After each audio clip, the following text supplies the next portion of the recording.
Welcome everybody to Forza Horizon 5, and today we're taking a look at the 2005 MG XPower SVR. Now this is a vehicle that was produced between 2003 and 2005, with 82 being made. It's based on the Cavalli Mangusta, which was an Italian vehicle made between 1999 and the early 2000s thereabouts. And that meant this was manufactured in Modena, Italy, and it was eventually finished off with the interior and the like Longbridge in the UK.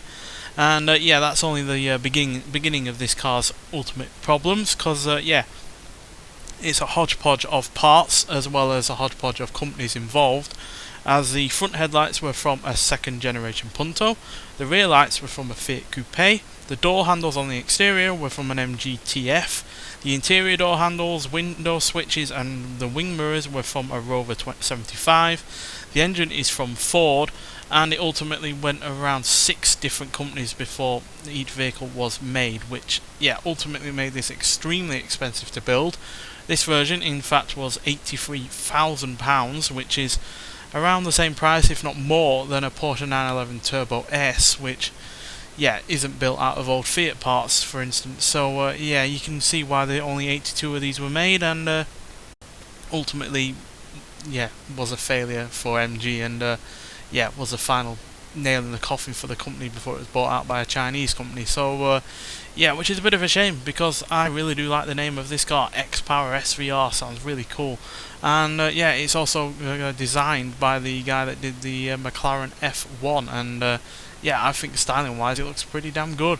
I especially like these slightly different coloured grills on the side there, and the spoiler is nice and big. It's got, you know, 2 exhausts at the back that are chromed, and even though it's got lights from a Fiat Coupe at the back and a Fiat Punto at the front, they are, you know, kind of seamless to do kind of work with the design of the car overall. Not a massive fan of the wheels, they're a little bit too chromed for me, but on the whole, yeah, a decent looking car on the outside, and yeah, to go along with that cool name as well. And yeah, interior though, it is yeah, again, a hodgepodge of different elements. It's yeah, it doesn't look very expensive, to be honest. You're spending 83 grand on a car and you expect it to look a little bit better than this, and yeah, it's looks like it's got a lot of cheap plastics, a lot of different kind of materials that have been nicked from any which way, and yeah, not much in the way of, you know, entertainment, convenience or anything like that really, which yeah, is a little bit of a shame.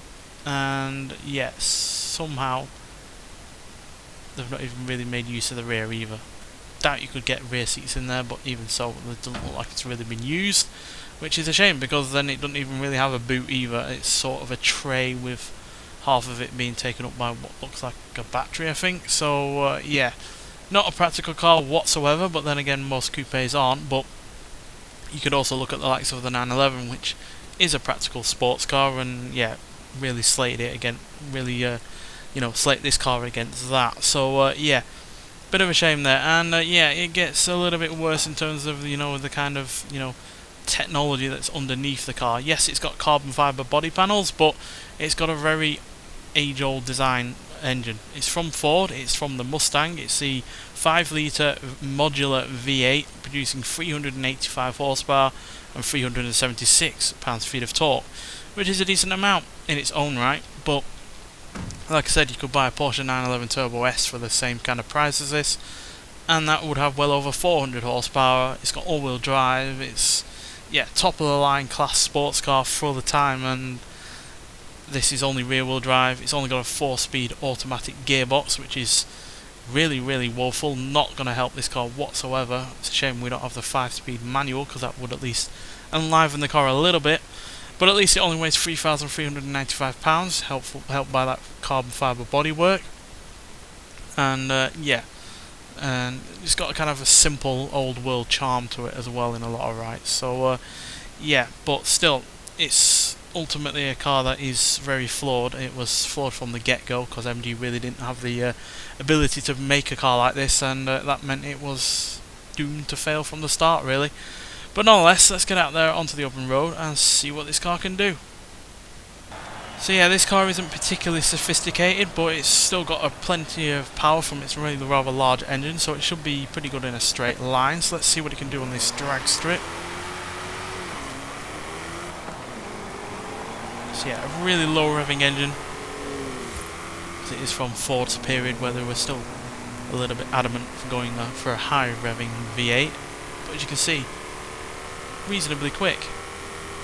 125 mile an hour is not bad at all, but you can definitely do better from the same period, and for, in some cases, probably for a lot less in terms of buying it. And even if it isn't less, you know, even if you're paying 20 grand more, you're going to get a car that is built well, and to all intents and purposes this doesn't come across as a car that was built well, to be honest, considering how many different parts from several different companies that it's been made from. And yeah, at the end of the day it's also based on a old Italian design from the late 90s, so yeah, but let's nonetheless get to the track and see how it does there. See if it makes up for its any of its flaws here. And we'll quickly look at the stats first. Switch to normal event. Rivals, so we're high-end B class, which is pretty reasonable.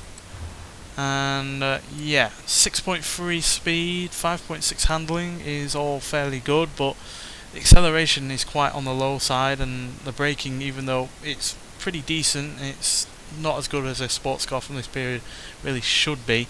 And the launch is a little bit iffy. It can get off the line reasonably well, but at other times it can be a little bit of a pain because it's got so much torque and it's only rear wheel drive and it's not got anything really all that sophisticated underneath. It's yeah, a little bit difficult to get off the line. But let's get to the track and see just how it does. But yeah, even though I am being a little bit harsh on this car, it is a car that I ultimately really enjoy is in the game. It's not a car we've ever had in a Forza game before.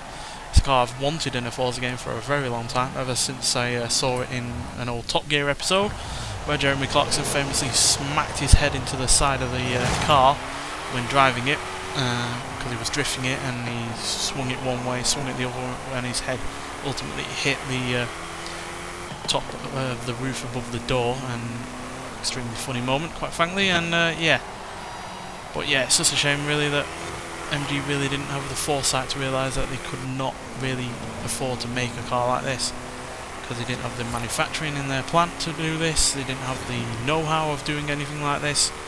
The only sports cars they've ever really done have been, you know, low-powered convertibles, and yeah, this isn't really in that kind of same kind of realm. But let's nonetheless let you hear the engine first, and then we'll talk about it some more.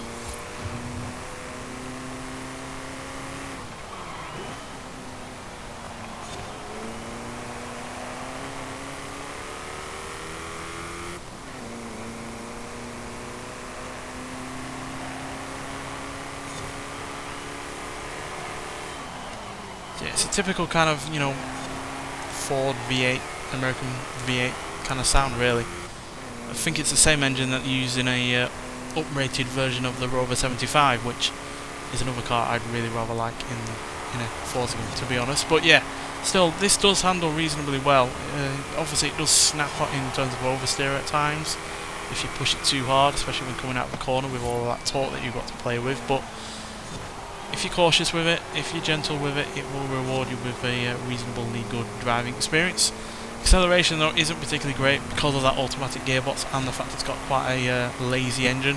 0 to 60 in 5.683 seconds, 0 to 113.98 seconds, and it going to a top speed of 173 miles an hour. Top speed is reasonable, but yeah, the acceleration definitely could be better. And no doubt would be in with the 5-speed manual and yeah, a little bit less of a lazy engine. But on the whole, I do really like this car. Easily one of my favourite cars that has been added via the car pass, which this has been.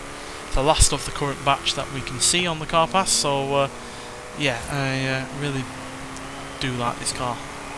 Like I said, it's a car I've always wanted, and it's in a Forza game or any racing game really, and yeah, it's not disappointed.